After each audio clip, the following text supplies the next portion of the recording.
નમસ્તે ખેડૂત મિત્રો, કૃષિમૂલ યુટ્યુબ ચેનલમાં આપનું સ્વાગત છે. તો આજે આપણે નાવડા ગામે આવ્યા છીએ કે જેમની ખેડૂતે સિગ્નોમી કંપનીનું ફેન્ટોલ છાંટેલું છે. કપાસમાં પોપટીનો એટેક હતો અને હવે ખેડૂત સાથે આપણે વાતચીત કરીએ કે કેવું તેમને રિઝલ્ટ મળ્યું છે. શું નામ ભાઈ તમારું? મારું નામ બિપિનભાઈ, ગામ?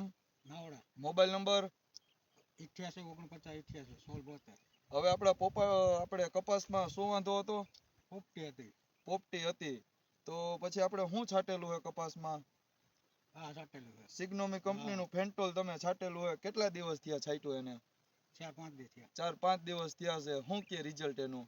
સારામાં સારું, બહુ સારામાં સારું રિઝલ્ટ મળ્યું છે. આપણે દવા છાંટી હતી એની પહેલા આપણે શું દેખાતું હતું? પોપટી દેખાતી હતી, કોઈ ફીફ દેખાતી હતી. થ્રિપ્સ ને પોપટી ને બધું દેખાતું હતું, બરોબર. હવે દવા છાંટીને 4-5 દિવસ થયા છે. અત્યારે આપણો કપાસ જોઈ તો બહુ સારો. અને છાંટા પછી કુણપ, નરવાઈ, કલર કેવો આવેલો છે? બહુ સારું, કલરે સારો આવ્યો, નરવાઈ સારી આવી. કોઈ ખેડૂતને આપણે આ ભલામણ કરવી હોય તો કપાસમાં કોઈને પોપટીનો કે થ્રિપ્સનો કે એટેક આવ્યો હોય તો આ છટાય અવળિયા સિગ્નોમીનું ફેન્ટોલ છાંટવું પડે, હા, બરોબર. છાંટવું પડે. અને ક્યાંથી લઈ આવેલા તમે? હિતેશભાઈ ને હિતેશભાઈ કૃષિમોલ માણાવદરમાંથી લઈ આવેલા છે. ધન્યવાદ ભાઈ.